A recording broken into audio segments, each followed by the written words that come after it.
up, make sure you cut 2 pieces that are going to be used for the top, because that's where all the pressure is during a fight or a snag. The other thing I like to point out too is, because this is such a stealthy way to fish most of the time, you want to make sure that you cut your bottom piece of tubing longer so it goes a little bit past the carbon or the bamboo or whatever, because you're always going to have a little bit of split shot right below your float to balance it out right away. And if you have the carbon exposed, you get a lot of rattling. So that tones that down. So these fish aren't hearing a lot of things rattling at the surface, and if you're fishing for pressured fish, that makes a difference.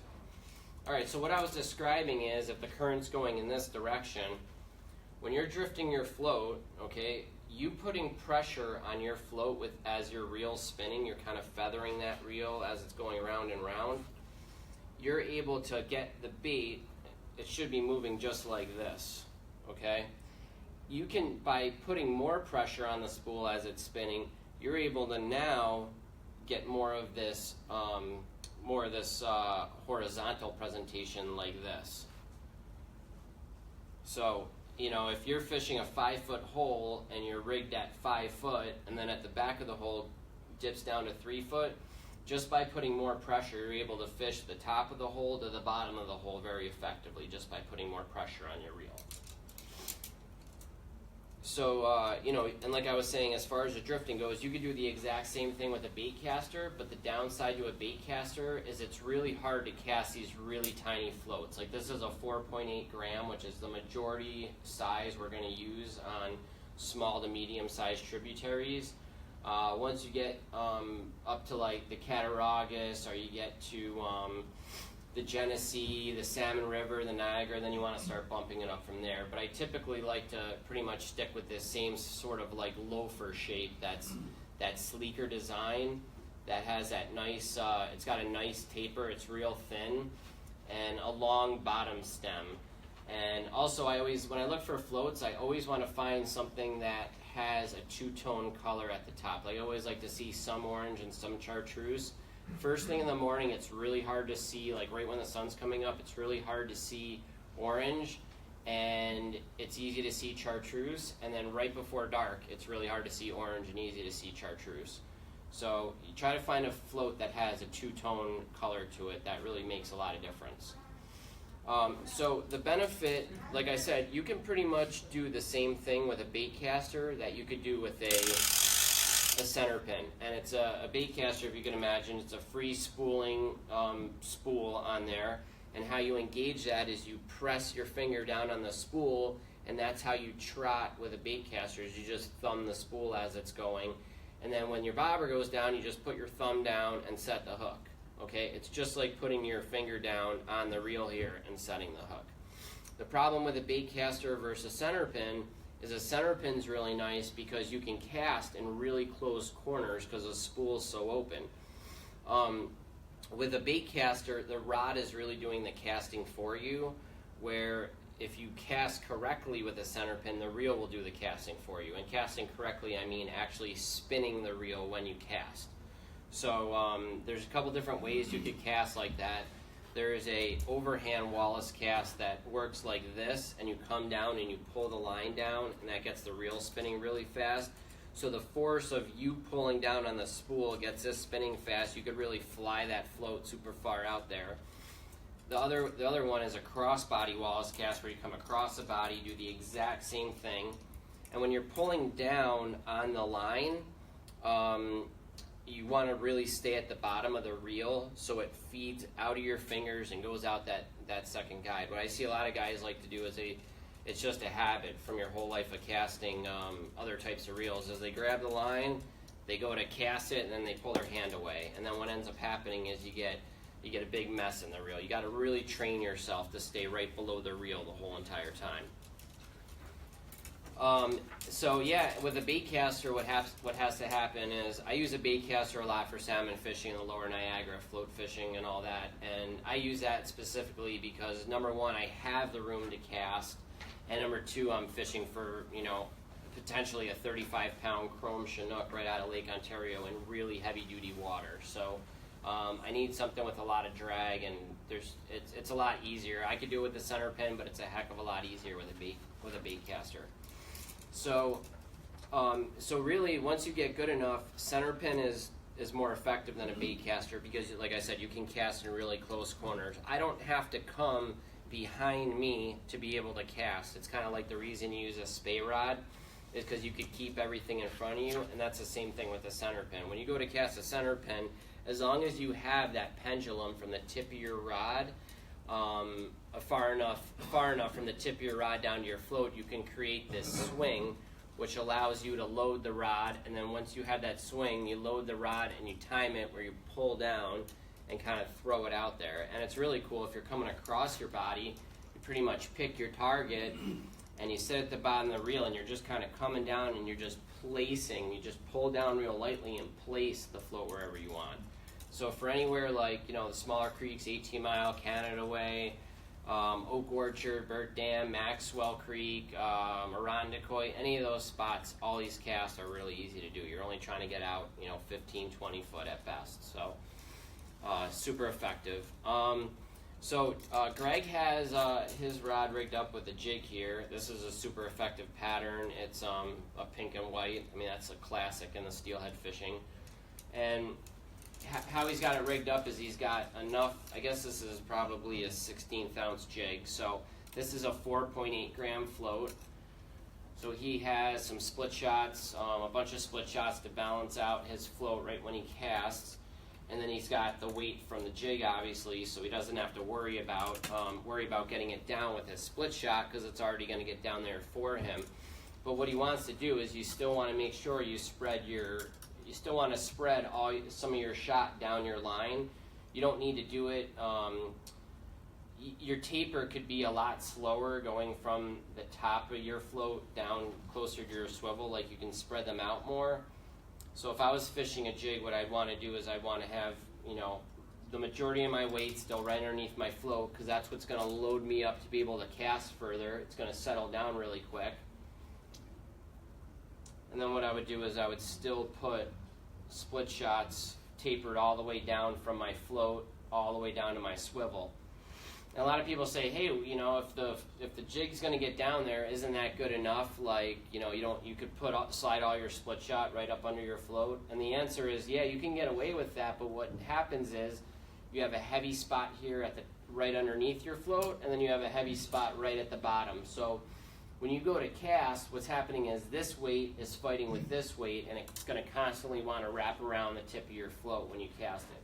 So I still, even though that I don't need this split shot to get my jig down there, I still always, space it out and put it down there so I don't have a lot of overwrap on the top of my float. Okay, I got a question. How deep do you want your float to be sitting in the water? Do you want the water just below that chartreuse? So how much? Yes. Oh yeah. So there's two lines on these floats. I'll actually pass a couple around just so you can kind of see. This float's considered a Loafer style. Like I said, it's my favorite one out there.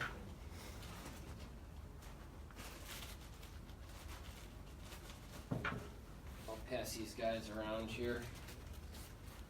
So this is a float that I had rigged up. This is a Loafer. This is a 4.8. And what makes it a Loafer is it's thinner, it's skinnier, and it has that nice taper. And the reason I like these thinner floats is they cut through the water a lot better, and when you mend your line, they also tend to stay in that section a lot better as well. So you don't get a lot of, because they're not big and bulky, when you go to mend them, they seem to stay in place a lot better. The other thing too is, number one, they don't cast as big of a shadow. Number two, they don't have as much surface tension. So if you do get a bite, what ends up happening is, because you don't have as much surface tension, it just shoots right down really nicely. The other thing too is, when I'm pulling the float into the seam, I'm able to really get that float exactly where I want it, versus if it's a bigger, bulkier float like a big water float, when you pull it in the seam, there's a lot of that surface area that's working you out of it. So also wind, wind's a factor as well when you go with a bigger, bulky float. So I always like to stick with these really thin, nicely tapered floats, and they work good for everything. You could use them in fast water, slow water, deep water, shallow water. They're really good all around. How much of the float though do you want? I was just getting that. Sorry, I get off topic all the time. So there's two lines. There's a chartreuse line and there's a white line. I want to get this float right to that white line. Okay. Is where I like to balance these out to. So when you read a float, this one is 4.8 grams. You're going to want to balance this out with 4.8 grams, obviously.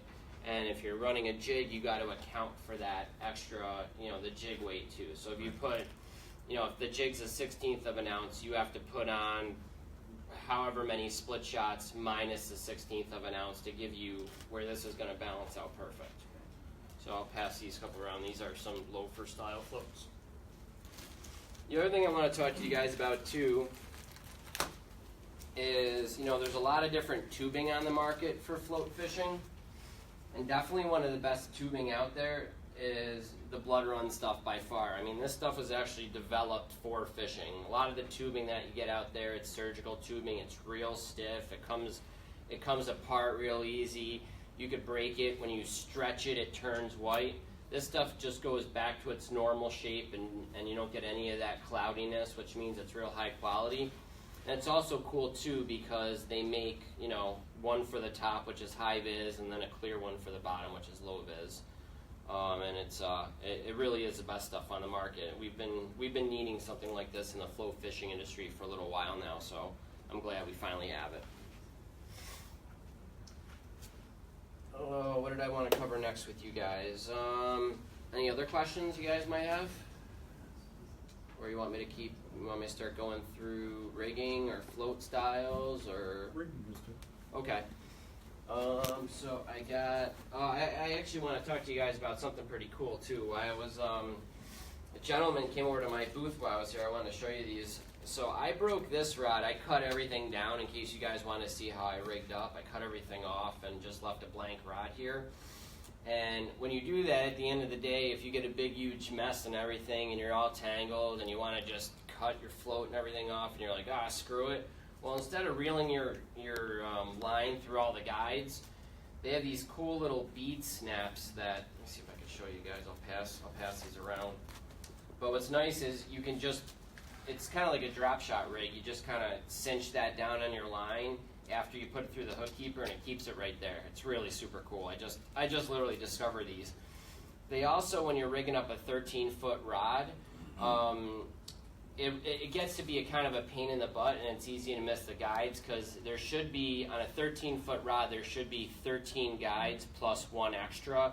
That's really, on all rods, it's, you take the length of the rod plus a tip top gives you the number of guides. So on a 13-foot rod, you have 14 guides. So if you're for some reason putting the line through the guides in the morning, it's really easy to miss one. I've done it before in the dark, and it's a pain in the butt. I try to always do it before I go out the night before, but sometimes I just don't have the time, so I got to do it first thing in the morning.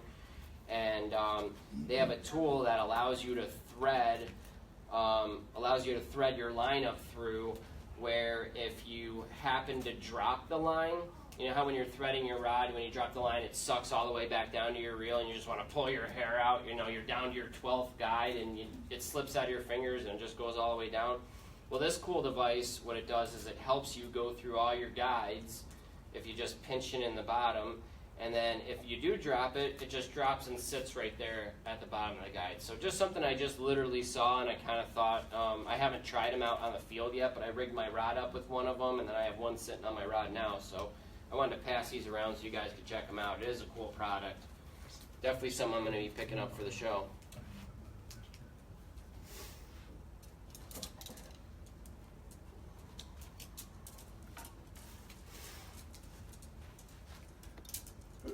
Alright, so we could talk a little bit too about rod types of rods, why I'm breaking this one down. This is a 3-piece rod, so it's a 13-foot 3-piece float rod.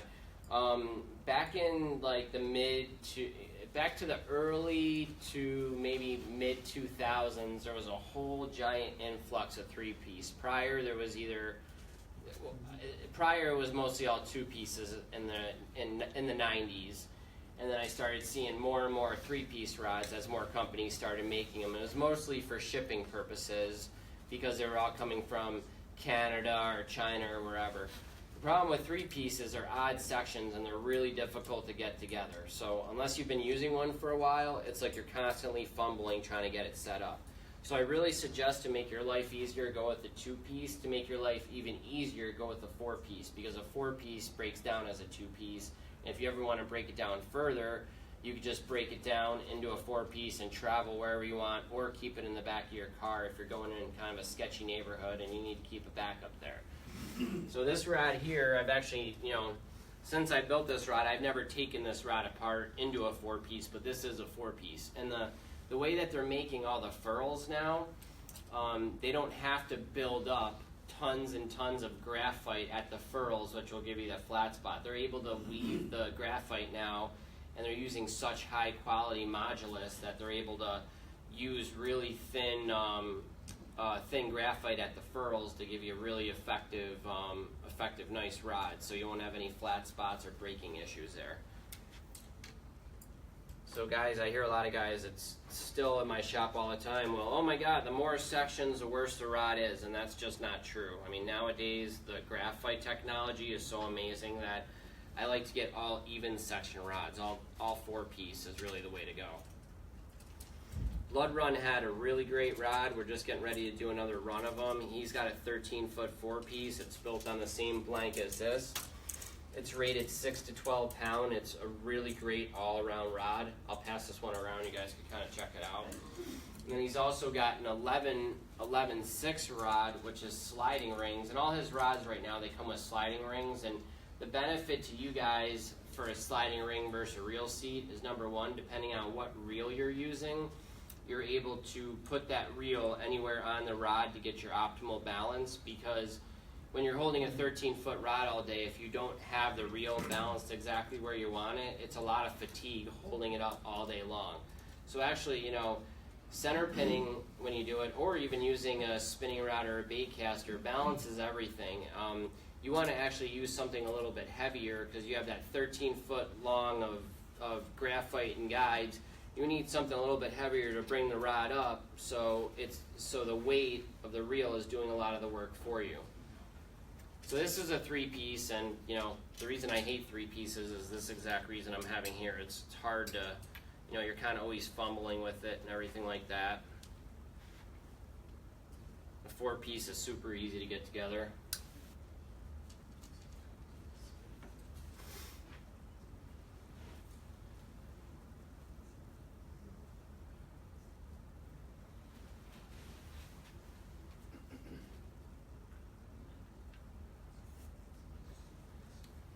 So that rod I'm passing around, that one has a reel seat. That one I made specifically for me, so it has the handle measurements I exactly want.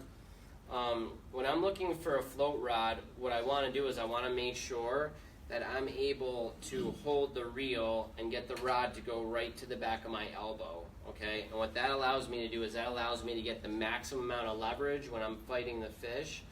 And then when I'm casting, okay, when I'm like making really long far cast or coming across my body and casting, if the handle was any longer than this, when I go to wind up and make a big giant cast, that thing's going to be sticking in my jacket or my wader straps or my pack. So you really want to try to find something that goes right to the back of your elbow, so you're able to get the best amount of leverage when you're fighting a fish. I know some guys do it different. Some guys like 15 inches because they like to just tuck it back in their armpit and just sit there and drift. Or when they're fighting a fish, they just tuck it right here and they just reel like this. I just find, because I have to make really long casts in the areas I fish, having it right to the back of my elbow is the best, and that's what I'm comfortable with. So when you catch a fish, how do you get it close to you if you're that long, if you're that 13 feet? I mean, you got to be almost vertical?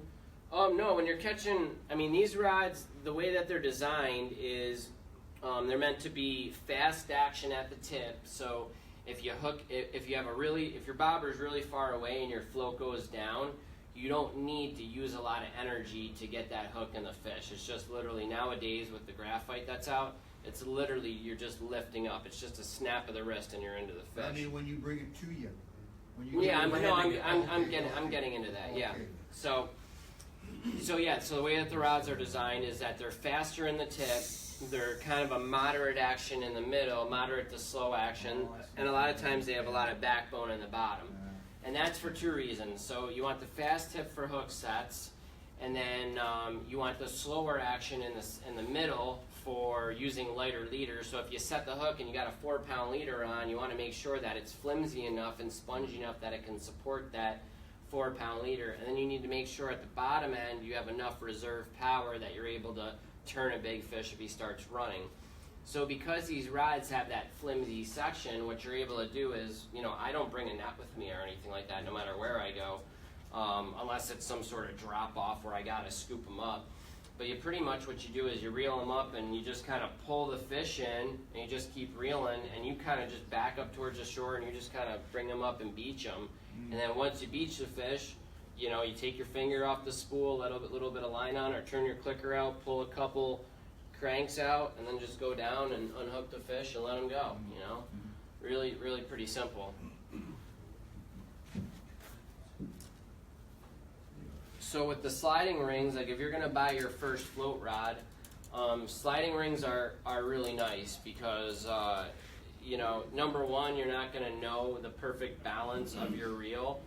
And number two, you're not going to know where you're going to like it. So I always tell people to start off, try to find a nicer rod. If you can't find a rod that has the reel seat that's perfect for you, start off with sliding rings. Like this is Greg's rod. This is Greg's rod here, and he's all the way up to the top because he fishes a little bit different than I do. So I don't know how this balances this rod. I haven't put it together, but I'm sure the balance is pretty close. And he's got that up there. So the sliding rings are pretty nice to have. The only problem with sliding rings is when you invest the money in a Centerpin combo, it really stinks to tape a $500 reel on a $500 rod. It's just one of those things that is a lot. We have a few of these left, by the way, at the booth. We got them for $200. These are normally like a $350 to $400 rod. It's a steal right now to get these. We have 3 of them over there. So if you're interested in a rod and you're looking for a nice float rod, stop by the Colville Outfitters and Blood Run booth. We have a few of these left. But I'll pass this one around just so you guys can check this out real quick. So there's no right or wrong way in terms of positioning your mount of your reel. It's just comfort, it's balance, it's whatever. Comfort and balance. I mean, if you can cast with a 15-inch rear grip, more power to you. I personally can't. I'm making a lot of long bomb casts, and I'm coming from here all the way down to there, or I'm coming across my body like this. And if I'm pulling that rod like this, and I stick that in my shirt, I'm going to have all kinds of mess. I'm going to have the rod be coming this way. So I'm able to really make quick casts. There, drift, drift, drift. And especially if you're in a drift boat situation where you're running and gunning, you want to be able to you're drifting down in a spot, and the guy who's running the drift boat, he's paddling the boat and he's steering you in the right directions, and you have to be able to hit a spot. You're only getting 2 shots at it, so you got to be quick about it. Hit a spot, drift it, pull it into the seam. If you don't get a fish, make a quick adjustment, cast it back out there, and then by that time you're already starting to move into the next spot. So it's hard to cast with a really long leader. If you're just anchoring up in a drift boat and you're able just to stand off the back and drift, that's great. But for me personally, I need to make really long casts, especially if I'm fishing the Niagara, and I need a shorter handle to be able to do that. Now there's some guys, it's really popular in BC and really popular in Canada, where the guy's like a 6-inch rear grip, which is really interesting because now you're losing that leverage that you really need, and it's just something that I've seen carried over. Now the benefit to that is when you're fighting these big heavy fish, what ends up happening a lot of time is you need some support up here because your arm starts getting tired. You catch a lot of fish throughout the day and you're kind of beat up. So when they have a 6-inch rear grip, typically they have a longer foregrip. So instead of grabbing the blank, which is creating a breaking point, I mean, think about it. If you put pressure right here, that's just a breaking point. If I lean this rod against the table and I push on this section, I'm going to snap that rod super easy. And it's the same thing when you're holding it. I've seen people do it on the creek. So People do it all the time. yeah, I see people do it all the time, yep. So you'll see, you know, and a lot of custom rod builders, they do these decorative butt wraps, and besides being pretty looking, it's to protect the blank if someone, you know, grabs it. So you'll see a lot of these guys that are set up where they have these long foregrips, and that's so they can grab that area and not put any pressure on the blank in that section. The other reason too is that out in British Columbia, they're running really heavy-duty floats. Like they're typically running half-ounce floats, which are 14 grams, all the way up to 40-gram floats or 56-gram floats, because they're fishing for big Chinooks, big steelhead, and they're fishing a lot of inline weights with rubber worms with jig heads. And they need to be able to cast, make really long casts, and they do it's called a BC swing cast. And what they do is they're pretty much coming across, and when they're back here, they're letting their reel start to spin, and then they're launching it out there. So they just need that 6 inches is able to get them a lot more accurate of a cast, only having 6 inches, and then it's long enough where they can still fight those fish comfortably. I can cast just as good with a 9-inch grip as I can a 6-inch, so I tend to stick kind of in that happy medium. I'm still, you know, the only answer I could really get from guys about running the longer handles is that it gives them, when they're fighting fish, it gives them more support as they're fighting it. They could just tuck the rod here, fight it, and reel, and it makes it easy for them. But me personally, I like to have it right at the back of my elbow to get maximum leverage. So I wanted to show you guys some different shot patterns while I'm here. On that book, you could see a handful, or not the book, the flyer. It'll show you a handful of different shot patterns. And I don't know if there's one that says standard on there, maybe? Standard? Yeah, standard. Standard, yeah. So that's the one I pretty much run the majority of the times is a standard one. And the reason I like the standard one so much is you get a nice arc from your float all the way down to the bait.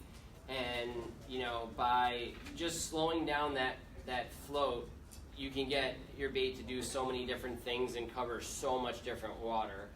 And it's super easy if you're it's super easy to get the same drift and depth by simply adjusting everything. So, you know, if I want to adjust it, what's that, a foot? If I want to adjust it a foot, I slide my balancing split shots down, and then I need to make up for that foot with my other split shots. So I'm just going to move them down.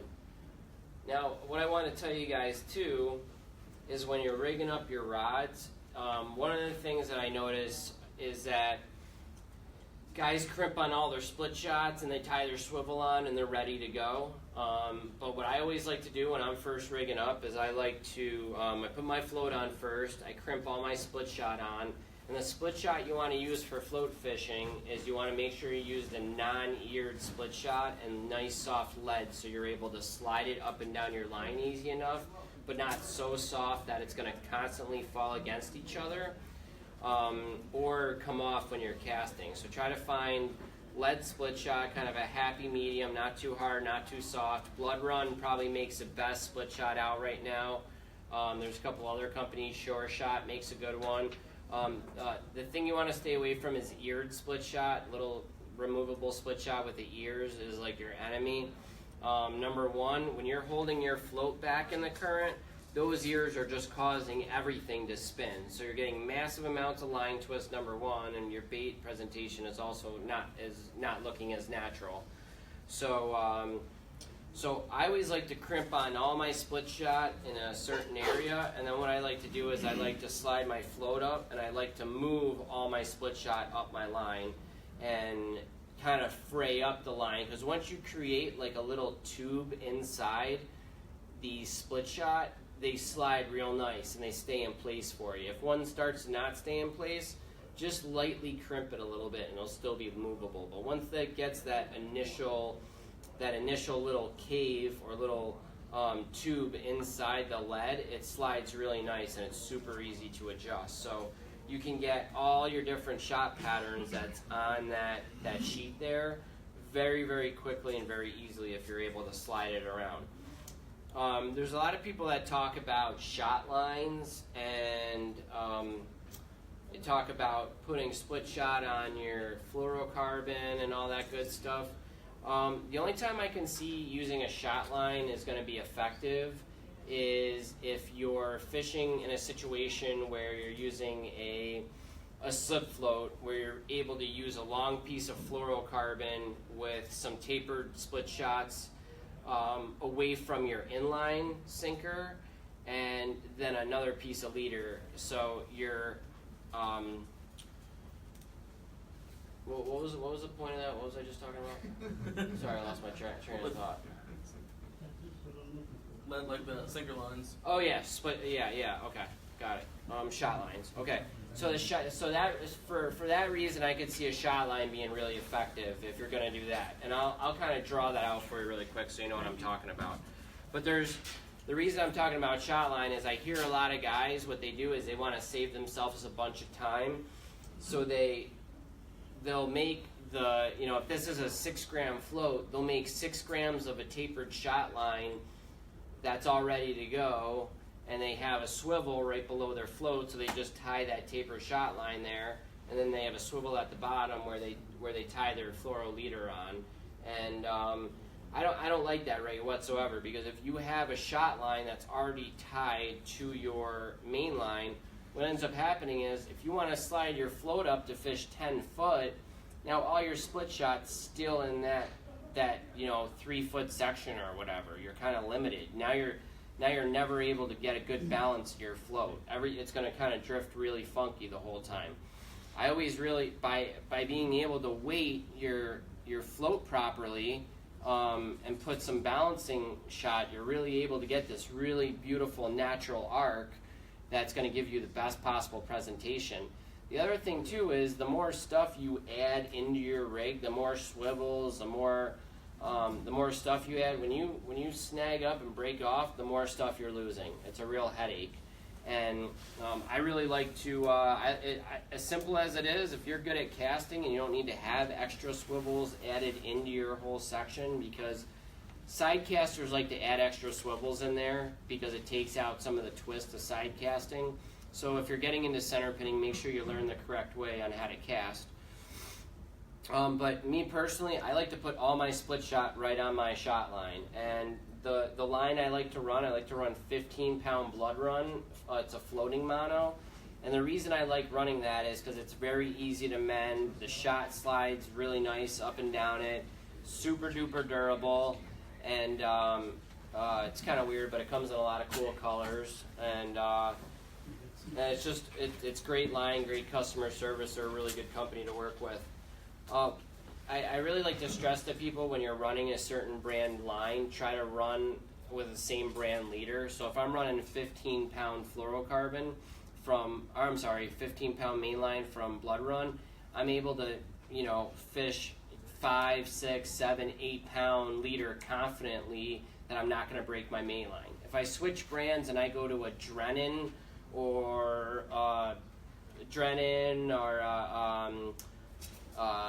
Sunline or Trilene or some other fluorocarbon brand out there, I don't really know what that breaking strength is going to be. So if I get an 8-pound Drennan, I will actually put my 15-pound mainline at jeopardy of breaking if I'm running a different brand.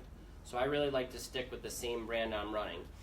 When you're looking at fluorocarbon, what you really want to look for are two things. You want to look for abrasion resistance, and you also want to look for how supple that fluorocarbon is, so you have the best bait presentation. So when you're drifting underneath a float, it's all about how natural that bait can look. And if you have a fluorocarbon that is too stiff, what's going to happen is you're going to get a straight bait, like straight off the float, that isn't really moving much. It's real stiff. Where if you get a more supple fluorocarbon, it flows more. The problem is it's finding that happy medium, because typically the more stiff a fluorocarbon is, the more abrasion resistance, and the more supple a fluorocarbon is, the better action of your bait you're going to get. So you got to find a happy medium. I got to say Blood Run really does a good job. That's one of my favorite ones out there as well. So I'm not trying to pump up Blood Run too much, but they really do an awesome job in all their stuff, because they listen to fishermen. And I own a shop out in Hamburg, and guys come in and give me my feedback all the time, and I'm able to talk to them directly and say, hey, you know, maybe you guys should try doing this or changing that. So they're really listening to the fishermen. And all these small companies, when you go out and buy, you want to look for companies that do that and work directly with shop owners and that listen to what the fishermen want. And that's what Blood Run does. That's why I'm such a big supporter of them. Now, what do you do, Danny, when you get into real shallow? When you're fishing the Canada Way and 18 Mile, a lot of sections are 2-3 feet deep. Yep. Where the fish are. And Yep. How do you rig up for that shallow? Okay. So now there's a bunch of different floats out there. You know, there's I could see, do I got any here?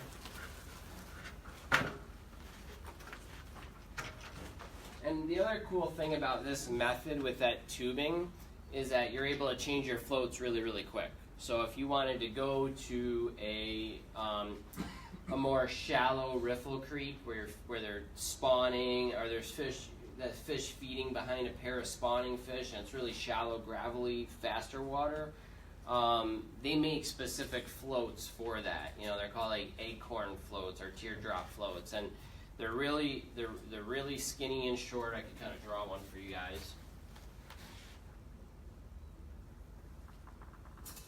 Or not. Strike out number one. There's two here. One of these gotta work. There we go.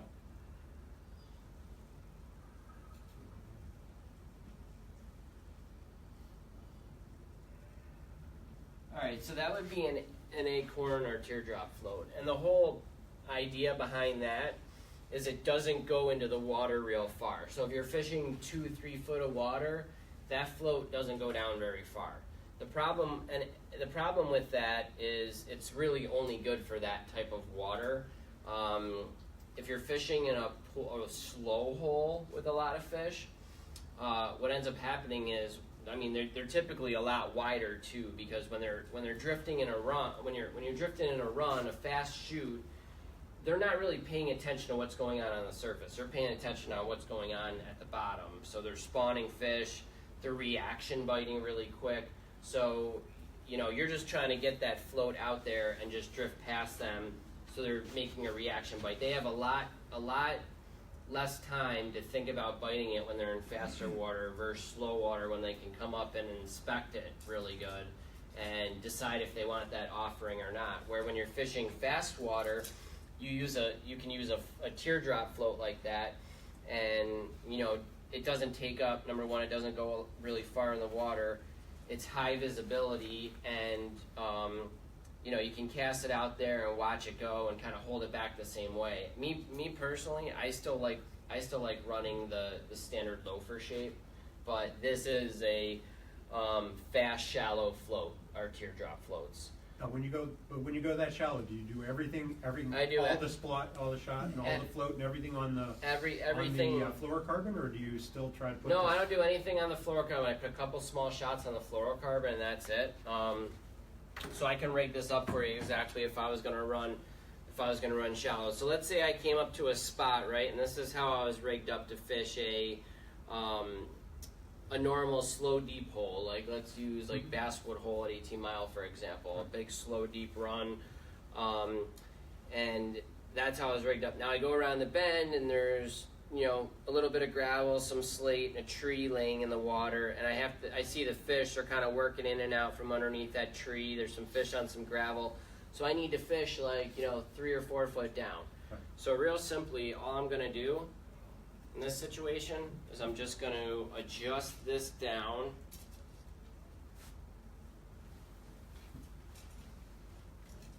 Okay, so if I'm going to fish 3 or 4 foot, I'm going to rig up for 4 foot, because by putting more pressure on the line, I'm able to get that down there more.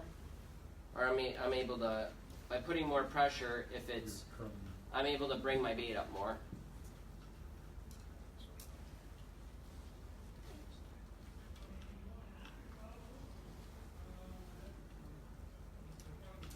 And you know, guys will tell you a lot in the float fishing industry that, you know, you never put split shot on your fluorocarbon because it dampens the action of your bait, and I totally disagree with that. I put these little tiny dust shots on my line, And these little dust shots on my fluorocarbon really help me to get down in spots where I really need it. So if I'm at this shallow 3-foot hole and it's really ripping at the head of the hole, and then it slows down a little bit, and then at the tail out it's a little softer, what I'll first do is these 2 little split shots that are at my fluorocarbon, I'll slide those guys down kind of closer to the hook for the head of the hole.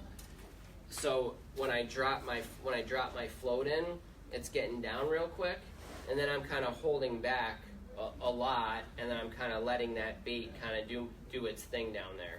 Now if I take a few drifts and I don't get anything, if I feel like I'm not getting down, if I'm watching my float and I'm not snagging up at all, I'm always making adjustments. So the first thing I'll do is I'll move my split shot even closer down towards my split shot on my leader, down closer to my hook. If I still don't get anything, then I'm going to start making depth adjustments at that point. Now remember, the further you go up now, the faster these are going to sink. So you may have to make a little bit of adjustment to where your split shot was on your fluorocarbon. Every time you move this float up, you're going to get, unless you adjust all these other shots, you're going to get a different outcome every single time. It's not going to drift the same. So if you're constantly fishing where you have these split shots just a couple inches away from your hook, and you move your float up, now those are going to go down that much faster because your float's away. So usually you kind of want to spread those out a little bit more if you move your float up.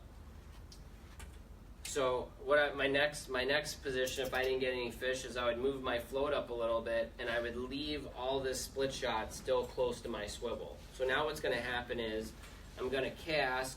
All this split shot's is going to settle, okay, and then I'm going to hold back on my float, and then my bait's going to get down there. So a big section of my split shot is settling down. Big belly. Yeah, so all my split shots getting down right away. Okay, that's stabilizing the bait, and then what's happening is my sack or my bead or whatever is kicking way out in front of it, and then I'm letting my bait and my fluorocarbon do its thing and kind of lead the way in front and kind of search back and forth. So even though you're fishing 3 foot of water, you could have a 5 or 6 foot leader under your float. Absolutely, because like I was saying before, if you're running, if this is your bait, okay, and let's say that let's just, for example, let's say this is 3 foot and this is 5 foot. If I'm set at 5 foot, by putting more pressure on my float, I'm able to keep it down like this, okay? And so your float's going to be angled up more towards you, but your bait's also going to be presented way before everything else.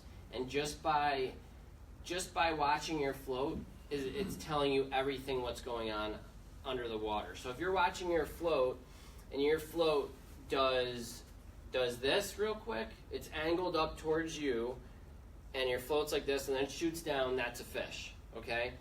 If you're drifting and all of a sudden your float stands straight up and lays down, that's the bottom. And then all you do is you just lift it up, and now you need to apply slightly more pressure than you were applying before. You apply slightly more pressure, then what you do is you reel it in, slide it, I'll usually make a minor adjustment, slide my float down 2 inches, see how I'm doing, let it trot, see if I have any sort of issues where I'm hanging up on bottom. If I don't, then I just keep letting it go. And it's kind of cool too, because if I'm drifting and my float does lay down where I know it's the bottom, I'll just lift my float up and continue with the drift. It's almost like I'm bottom balancing at that point, but I'm staying, my float and all my split shot is staying behind the bait the whole entire time.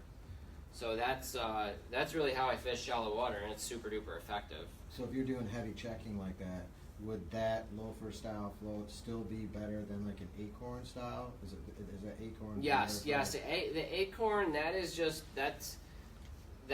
supposed to be something. That's a float that's. I think it's a gimmicky thing to try to sell tons of floats out there, because I've been able to do everything with loafers, but I do see the point of it. It doesn't go in the water very far, but think about it. Let's say that this is 10 inches long, this float right here, okay? And I'm fishing 3 foot of water and I'm holding this way back. okay, that is not going to affect what the outcome of my bait is going to be. Where if you have an acorn float, something real short like this, you know, it's really, it's not really going in the water much. I guess it's not doing enough benefit for me to carry them around, because that's the whole thing. Is the idea behind it is it doesn't go as deep in the water, so the fish can't see it as much. Plus, you lose that information you're getting with the longer float of Exactly. of what it's doing. Right. I mean, you're able to pull it.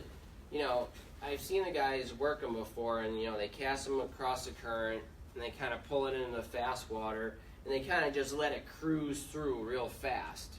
And I think they're not as in touch with their float like I am when I watch them drift it. It's just like they're casting out, they're kind of just letting the current do its thing. They're not holding back enough on that float is the problem.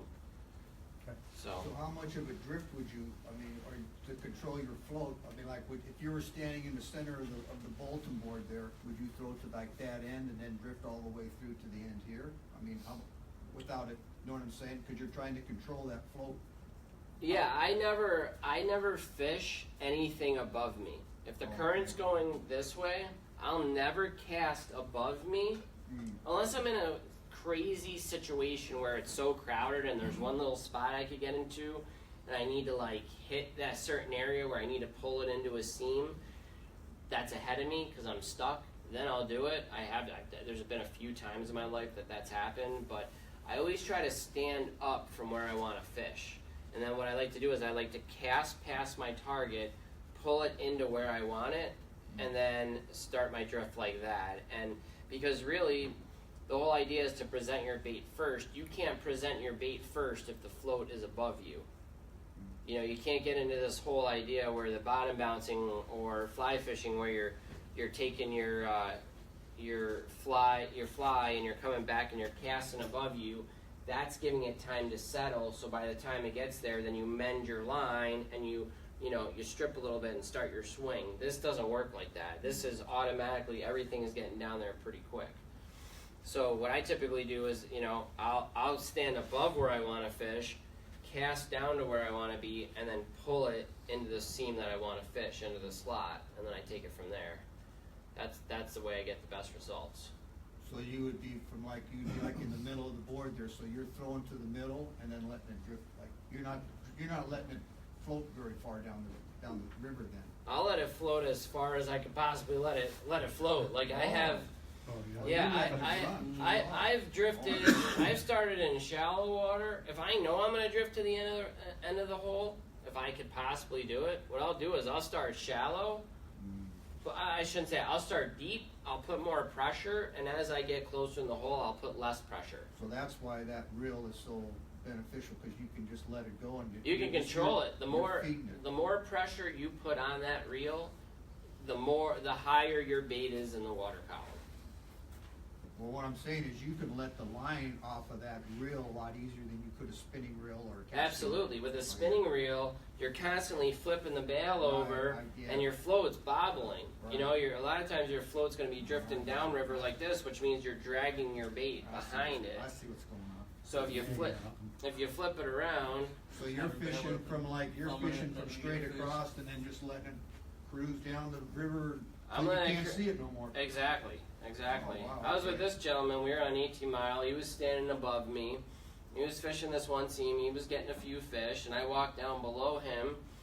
And I stood in this one spot, and there was guys on both sides. And I stood in one spot, and I was casting in between two people on the opposite side, and I was just pulling it into I was in the soft water, so I'd kind of pull it slow in the soft water. I was getting a lot of bites actually in that water. But if I didn't get a bite, I'd pull it from the soft water into the seam and let it start taking me down. And I knew that at the head of the hole was like 4 foot, in the center of the hole was like 8 foot, and then all the way at the tail was like 3 foot. So what I would do is, depending on where I was in the hole, I would put different amounts of pressure on it. And that's why it's so effective. I got it. Yeah, that's why that Yeah, right? so it's all about that spool spinning, and like I said, you can do the same thing with a Baitcaster. Well, but you it's- don't get the free spool like you do. No, you don't get the free spool, and it's really hard to cast a light float. Right. And you need to have a lot of load with a Baitcaster. It's not as easy. I mean, this is very finesse. I get it. And to be honest, it's super fun because it's just you and the fish. You hook a fish, and it's intimate. You're fighting the fish, you're the drag, and you got to control it with your fingers. And I mean, talk about hands-on. You're controlling that thing from the cast where you're making that reel spin till it hits the water. You're mending your line, and then you're controlling it all the way through. And then when you hook a fish, now it's game on. Now you gotta try to fight this fish with no drag at all, and just use your rod and use your fingers. So hopefully you get it at the beginning and not at the end. Yeah, I mean, as long as you're good at controlling your rod, if I hook a fish really far down, it gets to a point where it's all about angles at that point. Yeah. In that particular day that I was just telling you guys about, if I was hooking fish at the very, very bottom, and there was a lot of guys that were casting, and they were getting kind of pissed that I was hooking all these fish, so they were starting to cast like in the hole, like wow, I was fighting these fish. But I knew if I kept my rod down low enough, I was dipping the tip of my rod, and I was just reeling as fast as I could. The worst thing you really want to do when you have a fish is keep your rod really up high, because if you keep your rod high, their head is up, they can zip and move all over. If you keep the rod down low close to the water and you reel, now you're straight onto the fish. They can't really do much. They're just like straight onto you. When you keep them up and their head's moving, they can just go all over. No problem at all. Anyone else have any questions? Yeah, that hole you described with varying depths, you obviously know that hole. If you're fishing new water and you don't know that, is there a way you figure that out? I mean, are you watching your... Yeah, I pretty much, I always say this. When I'm coming up to a hole, I always guess the depth of it. But my float tells me everything, okay? If I can't, like if the water's too green where I can't see what's going on, okay, I typically can know. I mean, I can go anywhere in the country and pretty much pick apart a hole fairly fast. I look at what the currents and the seams are doing, because you want to try to find a seam that meets a soft spot. That's steelhead water. And where they can kind of dip in and out of that soft water and fast water. You know, you look for gravel, you look for boulders, or you got to just look in general what's available for the steelhead for holding water. So for example, like Cazenovia Creek is all slate for miles and miles and miles. So there isn't a lot of nice gravel holding water. There isn't any pools or anything like that. So what I look for in that is I look for any deep gravel cut that's enough cover for the fish to sit, or even a bridge, because if there's a bridge abutment, it gives them a little bit of cover, that's where they're going to be. So back to the question of, what do I do when I've never been to a creek, is I'll go through and I'll guesstimate, how deep a hole is. I'll look at the run, I'll look if there's any rocks or boulders, and I'll start off at 2 feet or something less than what I think the hole is. So I cast out, I kind of pull it into the different seams. I start working that same length. I cast the different seams, fish around the different boulders, fish around the different rocks.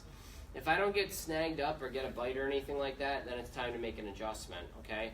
I usually side my float up a little bit, and now I'll drift again. And if I see a little fast shoot on the far opposite side that I can't quite reach or something, I'm not fishing effectively, then I'll position my split shot maybe slightly differently to hit that far seam that's got the faster water. But I don't leave a hole until I snag the bottom or I catch a fish, or until I stop catching fish. I want to make sure that I covered that hole and found every rock in that hole. I can tell you holes all across the country that I fish that, where each boulder is and everything, just by visually seeing everything, but also what my float's doing.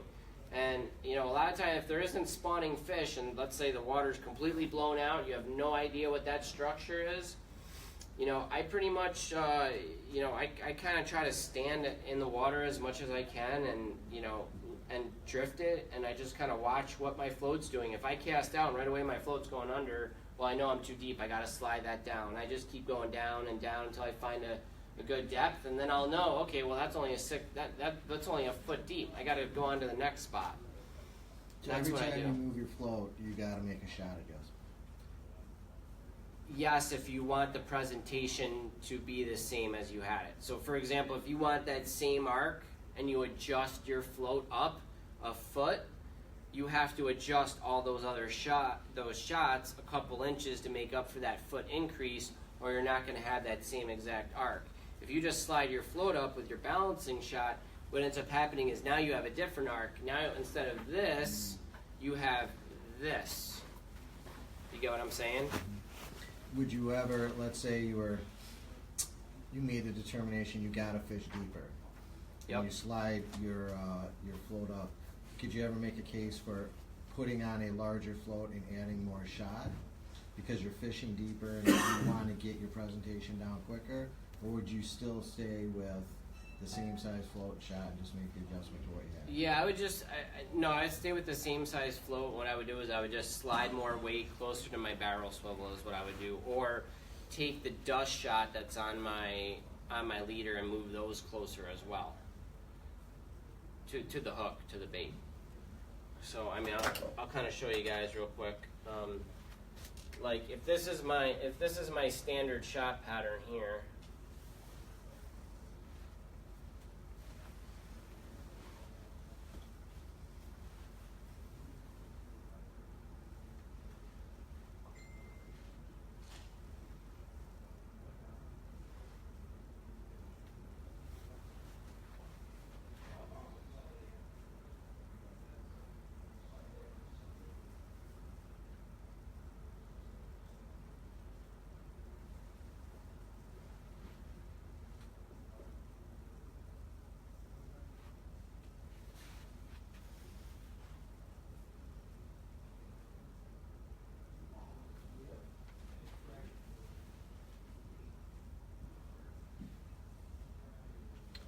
okay, so this is pretty much my standard chop pattern. It's just real simple. It's tapered from heaviest to lightest all the way down. Now when I slide that float up with these two shots, if I want to achieve this same exact arc, what I have to do is I have to adjust each shot as well. I have to slide up those split shots in equal distance to give me that same arc. If I don't do that and I just slide that up, what ends up happening is, which sometimes I do that, if I want the bait to get down there quicker and I want a different arc, a lot of times what I can do is I can do something like this. If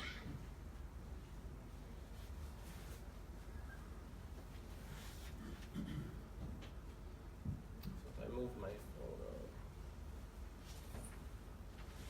So I'll skip a whole entire section here. And you always want to make sure that you never have a split shot or any weight that's heavier than your top weight up near your float. If you have a section of weight that, let's say you have like this right here, that's heavier than that, what's going to happen is the whole time your float and that split shot's going to be fighting to lead the way or to be behind each other. So you always want to make sure heaviest up near your float to lightest the whole entire time. That will help you a lot.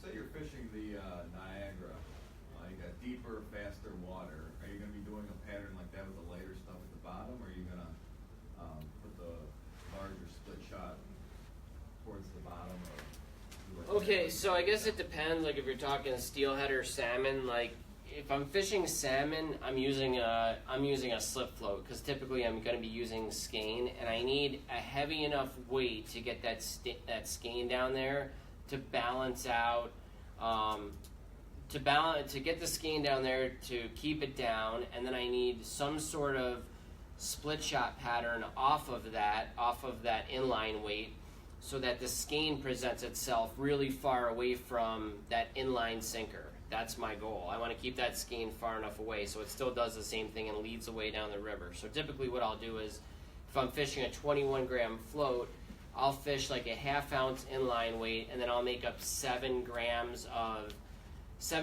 split shot on a shot line, and then I tie my leader off that shot line. So what happens is the inline sinker sinks, it anchors a skein down there, and then that tapered split shot kicks the skein out. So now here's my float, here's my big heavy weight, and here's the skein right in front of it, drifting like this. And that's how I do it. But if I'm fishing for steelhead in the river, I just go up. If I'm fishing, let's say, what rivers are you guys familiar with around here? Like, what's a common one? Oak Orchard? Oak, Jenny. Okay, Oak, the Jenny, okay. So if I'm fishing the Oak and the Jenny, I'm running an 8-gram float, okay? And an 8-gram float, I have some AAAs, some ABs, some BBs, all the way down to number 4, right? Well, what I'll do at the Niagara is I'll run a 21-gram to a 25-gram float, and I'm still running all that same exact type of rig, but I'm using way bigger shot. So instead of at my barrel swivel right here, instead of finishing these off with like a size number 1, I'll finish this off with like an AB, and then BBs will go on my fluorocarbon. So it's just a bigger version of it, really, is what I do. And I'm fortunate enough that I'm able to cast a really long fixed float. But if you can't cast a 15-foot leader with a Centerpin, you're definitely better off to use a slip float. Slip floats are really helpful. Thank you. No problem. Yes, sir. Fishing a jig, are you changing your setup any, or? Yeah, if I'm fishing a jig, I kind of went over that a little bit earlier, but I'll draw it out for you guys. So this would be my jig rig right here. So like I said, I want to keep I still want to keep my heavy split shot right below here to balance it out. But then what I want to do is I want to make sure I have split shot running all the way down. You can have them spaced out a lot further now, but you want to make sure they go all the way down. And then I have my barrel swivel right here with my jig. And as long as your fluorocarbon isn't ridiculously long, you can get away with no split shot on your fluorocarbon. Typically what I do is I always have like my dust shot, the little tiny micro number 6s or number 4s that go on my leader. I'll always have them balanced out to a 32nd or a 64th ounce jig. So if I want to change from piece of bait, like an egg sack or something like that, and I want to go to a jig, all I have to do is slide those 2 shots off, tie my jig on, and now my float's perfectly balanced. Those 2 split shot made up the same weight as the jig I was running. So that's a good little tip for you too. So this is how I'd fish a jig. Most of your weight goes up near the float there. You have your tapered split shot going all the way down. Not that you need that because your jig's getting down anyways. But when you cast it, if you have all your weight bulked right below your float and you have a jig head down here, what ends up happening is this jig is going to end up fighting with this weight, and you're going to have it wrapping around the top of your float quite a bit. When I first started, I just used to use a clip-on cigar float that was already weighted with the jig on it, and that was my rig. And I would cast out there, and if it didn't get wrapped up, I would just jig it and just constantly adjust the depths. But that is, now that I've figured out, going with this style split shot and everything like that, that has no weight to balance a float out. You gotta bulk your weight right below and then put a small split shot all the way so when you cast it out, it lays in a nice straight line for you. Anybody else got anything? Or I had a question about the colors of line. Does Yes. it seem to matter? Do you have any problems with it? yeah, this is a really common argument in the shop and online and everything like that. And me personally, since I've used low vis line from the time I started float fishing, I'm a low vis guy.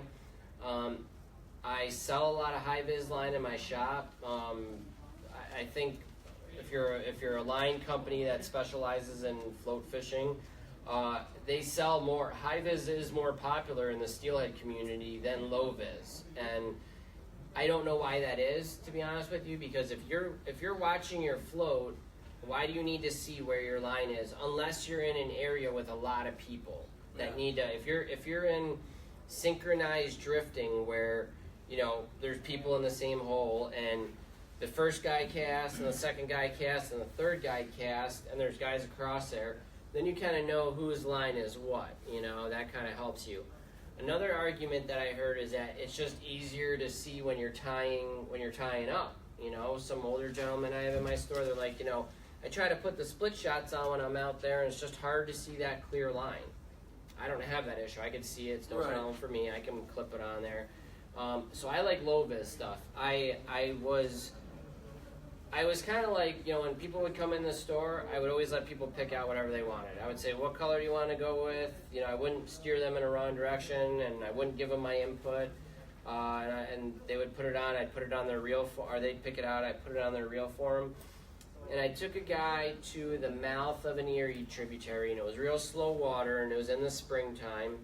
And there was lots of these immature spring steelhead coming in chasing emerald shiners, okay? So I'm there fishing, and I got all rigged up. I put an egg sack on mine. I put a jig on his, and the only difference, I actually rigged his rod. The only difference was he had 15-pound chartreuse line, and I had 10-pound clear. No, I'm sorry, 15-pound clear. So he cast out, I cast out. A couple minutes later, I hooked a fish, landed it. I cut off, because I was taking him out for the day to catch fish. So I took off his jig. I put on, or either or, I don't remember. I took off whatever I was using and put it on his. He casted. I tied his jig on mine. I casted. A couple trips later, fish. I hooked a fish. I'm like, dude, I don't know what it is. You're getting it right out to the seam. You're the same length as me. I adjusted his leader for him. So eventually, it was so confusing. I gave him my rod. I said, here you go, use my rod. So he took my rod, threw it out there. Doesn't he hook a fish right away? Now I'm baffled. Now the water was very, very clear. Right. Like, I mean, there was like 10 foot of visibility. I ended up crossing the creek and walking up on this like shelf where I could see down. And I could see that line going through the water like a great, great deal. That chartreuse line was clear as day. I could see it. I mean, so what I think was happening was those fish were coming in schooling baits. They were all different levels, and they were seeing that line. That's all I could think of. So unless I even tried putting a longer piece of fluorocarbon on it for him, and it wasn't even helping that. Yeah. So, you know, my other argument too is that even if you run a shot line or you run a piece of fluorocarbon off of that so they don't see the high vis line, when you hook a fish, they're still zipping all that bright line around. It's like when a guy's fly fishing and he's laying that really bright fluorescent green line all over the water. After a little while and the pool calms down, it seems like you just start to catch more fish. And is that because he's churning it all up with, you know, his roll cast and whatever, or is that because that really bright line's in the water? But I can tell you, I mean, steelhead are pretty smart. They can attribute stressed fish and, you know, fish that are releasing stress hormones with a bright, you know, orange line zipping through the water. Okay. I think it depends on water clarity too, and what we've noticed is a lot of guys outside of water clarity, the new guys that are getting into it are using the high vis lines. It does help with line control and mending. Like, you're still kind of figuring it out, you're not sure about checking your flow and keeping everything in the seam. That high vis line, if you got too much going on, it's easier for you to see and pick up, make sure you're mending good, before you get a feel for it. And then definitely the older guys, it's just an age thing. Right. You know, being able to see it down there and check But it there's out. no benefit really, except for being able to see it better for mending and. Yeah, if you can get away with the clear, or, you know, like a low vis, but even like the blue, the blood run Yeah, I blue. saw the blue. It's beautiful. You can see that above water pretty reasonably, so it's kind of high vis for you. But underwater, anything in that blue, red, purple, like there's a purple coming out, it disappears. So it's not like the chartreuse or the orange or anything under the water. So if you wanted to still kind of be stealthy, but still have some visibility above water, that blue works pretty good. I mean, here's the other thing I'll say too. I use the back currents in the water, meaning that you know, a lot of times I can't angle my float up towards me to get my bait presented in front of all my terminal tackle. I can't do that a lot of times with really far drifts. So what I have to do is I have to use the slack water on the opposite side of the river to kind of pull back on my float. So so I'm kind of using the currents to help me. And even doing that, I use clear line, and I still have no problems. Yeah. So I use the currents where my line's laying on the water more than anybody does, and I don't like high vis line. I've never needed high vis line. Yeah, I don't look at the line. I run just all clear to clear, and then the only time I have trouble is low light, first light, last light, and then it gets real hard to see. But right. I mean, I'll give you an exact scenario real quick. I'll show you this.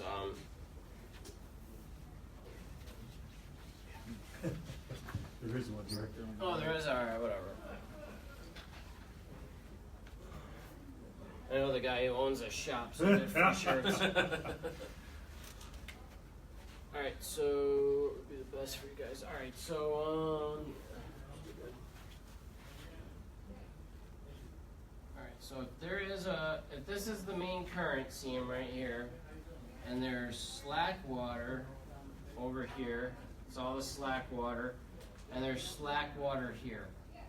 Okay. If I want to hit any of this current, because the fish are kind of going to be sitting on both sides here, that's kind of where the fish are. They like to duck in and out of the soft water. If I'm up here fishing, what I do is I'm casting here, right? So I'm casting in the soft water. And what I'm doing when I do that is I kind of hold my rod up and I try to stay connected to that the whole entire time. And I want to just sit on this seam. So what happens is when this starts pulling down slowly, or I start bringing my float in towards the current will start taking my float down. Now this is where mending kind of comes important for me, where most guys want to lift their line up, and which I do in part of this drift, but they want to mend their line up and over and stay connected to their float the whole time. The problem with that is when you stay connected, you start to pull your float out of the seam, and it's tough to control. What I like to do is I like to cast over top in the slow water, pull it in, and then I like to try to get this back, because what's happening is this is running, and then you have this water start to run back like this.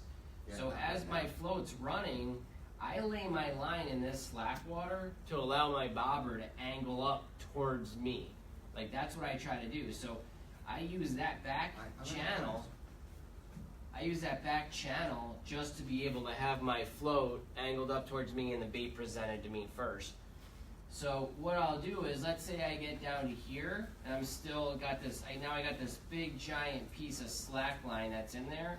I will lift it out of that slack current, reconnect so I don't have as much line out, let it drift a little bit, and then snap it back quick in that soft water. So now the soft water is still holding it back. And that's how I constantly am able to have my float angled up towards me where I'm able to present it, is I use the currents on both sides to give me that ultimate presentation. Using the currents in the back channels, if that's what helps you get your bait presented first, that's what you got to do. That is a really important thing. So leaving line on the water is not a bad thing. Leaving line, no, it's a good thing. It's a good thing as long as you're aware, I mean, if yeah, I've done that. yeah, I mean, as long, if you're drifting, and you got line on the water, I just pull it off, let it start going, and then I lay it back down. I mean, I'm constantly doing that. And I keep my rod, like a lot of guys, they like to keep their rods way up here. When you're way up here and your bobber goes down, you're just like this. It's hard to set it. And sometimes you set it and come behind your head and the rod gets wrapped around your back. Me, I keep my rod down pretty close to the water. I just lift it up, move it this way, move it that way, pick it up and move it around. I'm staying connected to my float the whole time. And that's why I like floats that have a longer stem and that are real sleek. So when I do all this, I'm not really pulling it out of the seam or the surf or the currents that I want to stay in. And that goes back to losing that connection with that acorn float you were talking about, right? Exactly. Yeah. Well, now you run that. If you're running that acorn flow, what's happening is you go to do that, and that's moving a ton of surface current. I mean, that's really hard to stay. I mean, I've been having guys custom make me floats like this. So when I big long stem on it. So when I go to mend my line, this is really helping it stay in place for me really well. And if it's windy too, if the wind's blowing up river, this is really staying stable for me. Yeah, because you only got that little tip stick. Exactly, exactly. Even the big water floats too, I mean, those are kind of fat profile, though they're easy to pull out of seams. Mm-hmm. Even though they might be longer, they're just kind of fat towards the bottom and they get caught in the current. That happens a lot and you pull it right out. And Exactly. The big water floats, like those big, like a. Got one here. Probably not. Unless I found one on the ground somewhere. But yeah, I do got one. Alright, I mean, this is kind of a better big water float, but like that's your standard. That's a thicker float there. So this is kind of nice if you just need to have a lot of visibility and you're drifting down. It's kind of a happy medium. That's what the big water floats do. You know, Raven's a popular one. The Blood Run ones are a lot nicer than the Ravens. They have a two-tone. They have the chartreuse and the orange.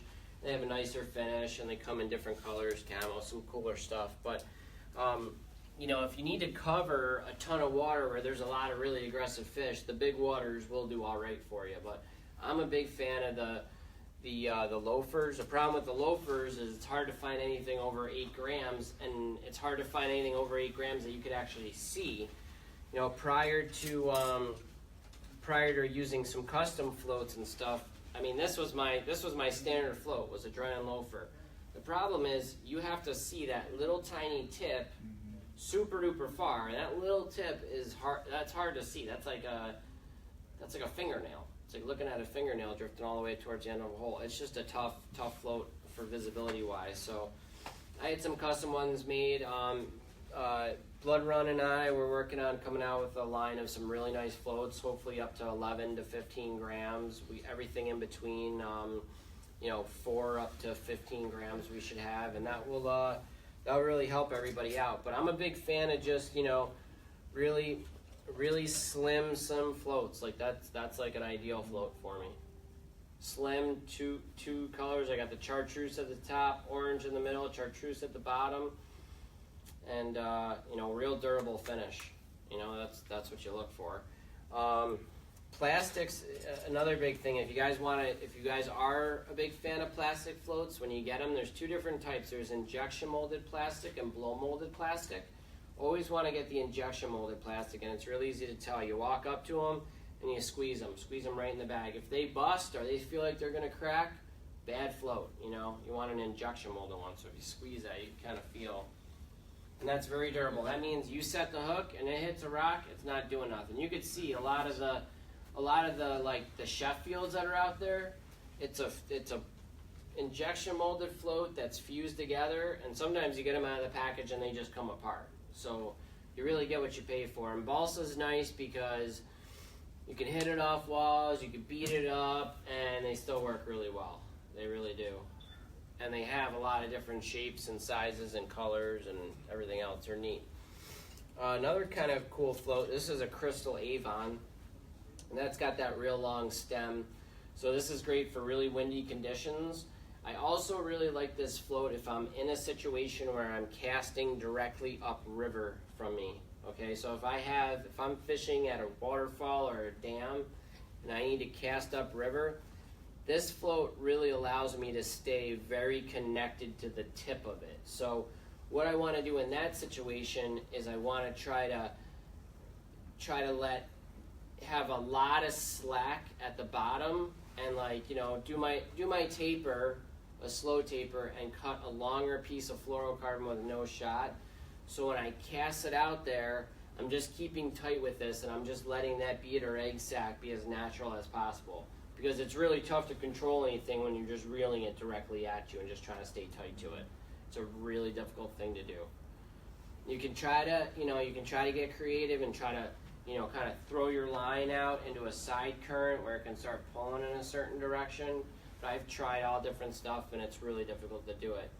Totally different story if you're able to flip around and stand behind a waterfall. Then you're able to hold your float back, let it sit there and circle. I like to bulk shot a lot, like, you know, take a lot of my lead. If I'm standing on top of a waterfall, I like to do this rig a lot.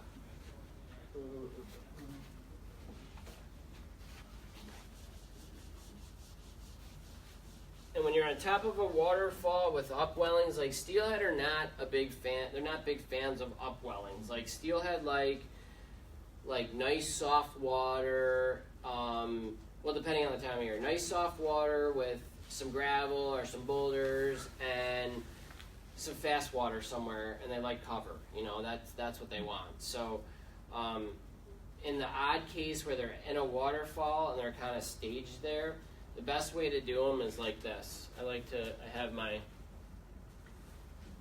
my float.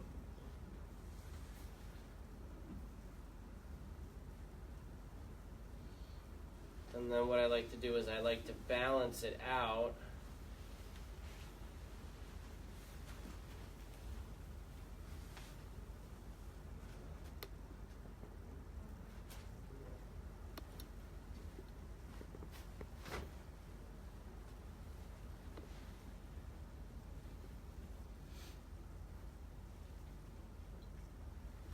So that's how I run a waterfall rig. So what happens is you drop your float down, and this settles down, and you have a fast taper. So what's happening is this is getting down, same kind of idea as a skein. It's getting down there, it's sitting, and now it's just circling down there, and that weight's just keeping it down in the strike zone at that point. So it's still natural because you got your taper here. So it's still kicking out well in front of all the rest, but it kind of does a circling motion like that. And that works really, really well. There's a lot of waterfalls in Western New York I like to stand on top and just drift right into. You guys got anything else, or anyone want to know anything? No, baits? Got a time? Yeah, we're kind of getting towards the end here. I don't know if anybody wants to talk about hooks. Maybe it might Oh be yeah, just hooks. Yeah, definitely. hook design and what. That's a good one.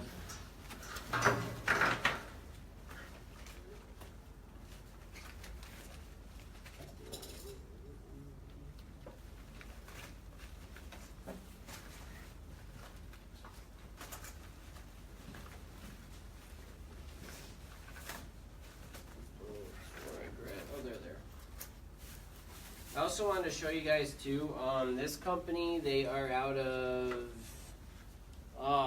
they're right around, I think it's Sodus, New York.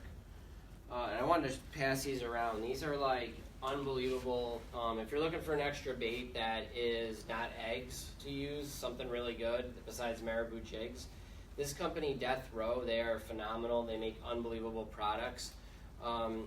They have all their soft plastics sink at the same exact speed as a salmon egg. So you got to be really careful when you're buying soft plastics out there, because some of them sink, some of them float. And if you're rigged up to have a bait that sinks and you put on something that floats, it's going to screw your whole system up. You got to rig totally different for them. So this is a really great brand. You rig these up with little tiny glass bead, and you could slide them on and off and change them real simple. They're really nice. So I wanted to pass this around. We're doing a show special on them. I figured let you guys check those out. And I'm also going to pass around some hooks. I got two different styles. I got a straight eye wide gap hook. It's called a tail out hook. It's also known as a steel bug hook or a glow bug hook. It's C14 Gamakatsu's. I think they call it the Raven Specialist. It's a pretty standard bead hook, egg sac hook, great all around hook. I absolutely love them. And then there's another hook that's out. It's not quite an octopus hook. It's got an outward eye. And it seems like you could do just about, usually I always say outward eye means you have to snell the hook. Through experimenting this year, I would say that I do better with these snelled a lot of times, but there are those odd days that I can keep a lot more fish on my line if I don't snell these. But these are better snelled. So I'm going to pass these around. I'll do a description up on the board. Which size death rows do you normally do better on, the bigger ones, the small ones, 5/16s? So living on the Erie Tribs, our fish don't see a lot of eggs coming down the river. Like, we don't have any sort of significant amount of salmon. So because we don't have the salmon, they're not really honing in on any specific egg. So I typically run 10 millimeters, or they go by like 3/8. Right. So I go by their like the bigger size ones.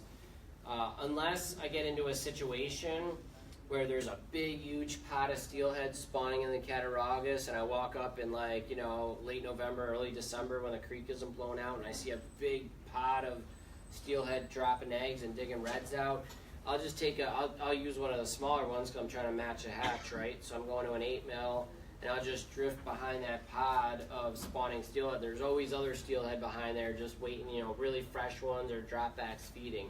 That's when I'll go to an 8mm. Okay. I could probably get away with the 10mm in that situation, just my brain is saying, oh, we'll match the hatch.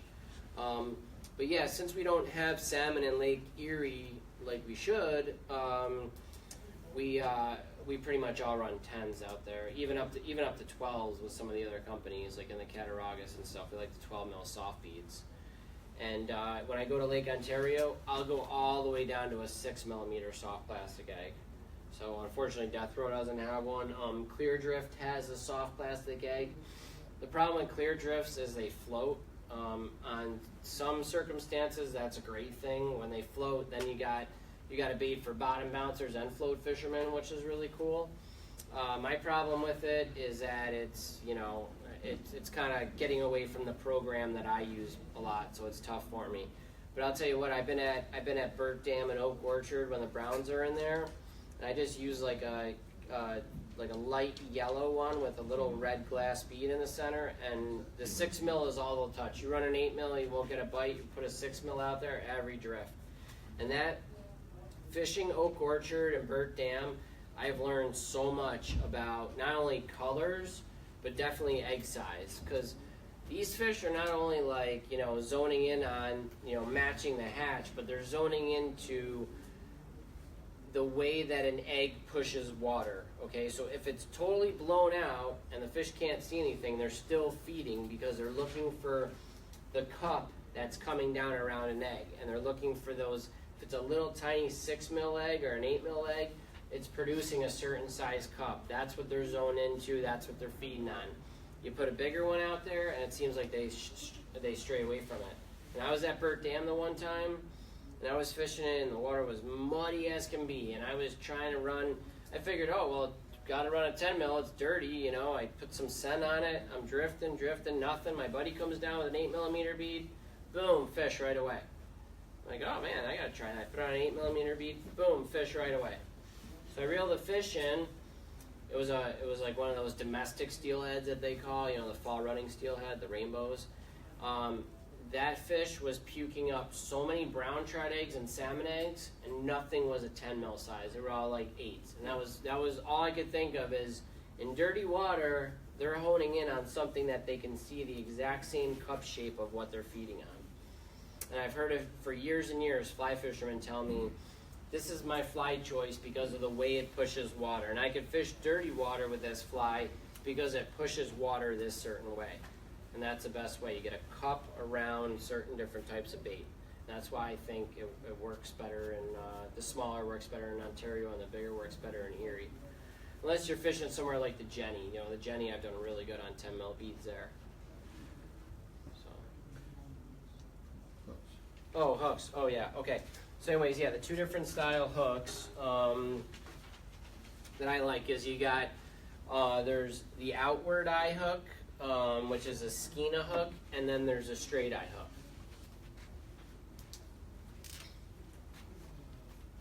And when I get an outward eye, I don't like a big outward eye. I just like it a little tiny bit.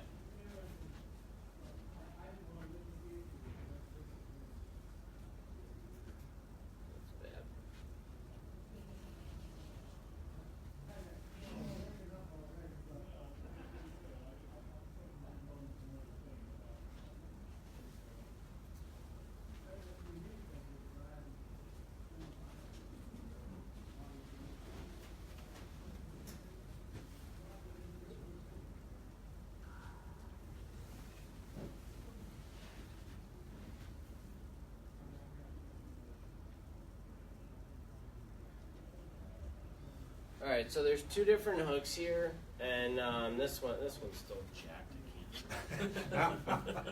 Horrible artist. Drop bigger. Couple feet tall. Okay, so we got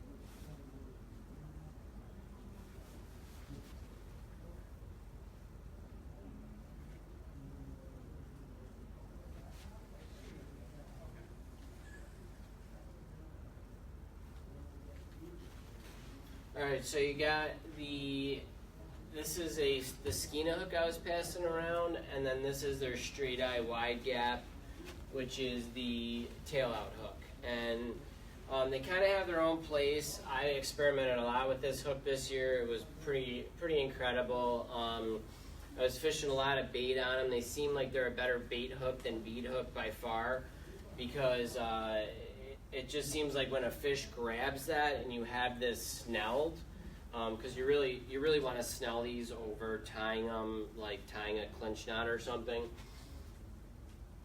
How come? Because of the direction of the hook. Okay, if you don't snell this hook, what ends up happening is you're basically, if you tie a knot here, what's happening is when you hook a fish, you're actually pulling, like it's an outward eye and the hook is here. You're hooking a fish, you're actually pulling the hook out of the fish's mouth if it's got an outward eye. Okay? If it's got a straight eye, you're pulling it straight onto the fish. Now when you snell a hook with an outward eye, what ends up happening is now you get straight onto it again because it's snelled. So the cool part about this hook is it has an off center bend where you get a lot more surface area. So when a fish grabs that bag, if they don't grab it straight on, they grab it to the side a little bit, and you set that hook, when that thing is coming through the water, it's like turning. It's amazing at the spots you hook them. I've caught more fish this year that I should have lost that were like on just the edges of like different spots that I've never even seen hooks go. So those like, what's the term for it for the bend, Greg? It's the eye is called a turned up eye, and the bend, if you look straight down on the hook, it's called a reverse bend, so it's turned outward.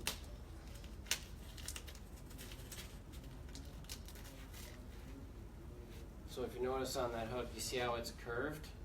Yeah. So that curve gives you a lot more surface area of when you set the hook. Personal experience though, this year it was much better. It was much better with Sacks. much better with sacks and bait on the actual hook where they're actually biting it than with beads where they're not biting the hook. When they're biting the bead, I prefer the straight eye wide gap. And I don't set the hook real quick. I just lift up and I'm into the fish. And it's just the way that it comes through the water and gets them. And the hooks are, these things are like razors. They really are. They're super strong. But this hook to work properly, and like in my opinion to work properly, you have to snell it. Because you snell it and it's like, there should have been times that my float went down, like blah, went down. I was way too late, set the hook. Fish had already spit it out and I ended up hooking them like here or something. There's just so much. That bend gives you so much surface area of when you set that hook. If that even comes near the fish, you're hooking them. And what I will say is that it stinks to have to snell a hook because you need both sides. But you can do some of these other snell knots. I know that you could just use the one end. It's kind of like it's a simplified snell knot. But what's nice about it is when you do one of those, it's like a bait loop knot. If you're running like some bait on here, you can add some different color netting in there. Like take a piece of yarn or something to give it a contrast. So if you're running a bag on here, pink bag, and you want to it's dirty, and you want to put some chartreuse yarn, or you want to make a yellow egg sac look like it's milking, you just pull this knot out a little bit. Pull it from, you pull the knot down. When you pull the knot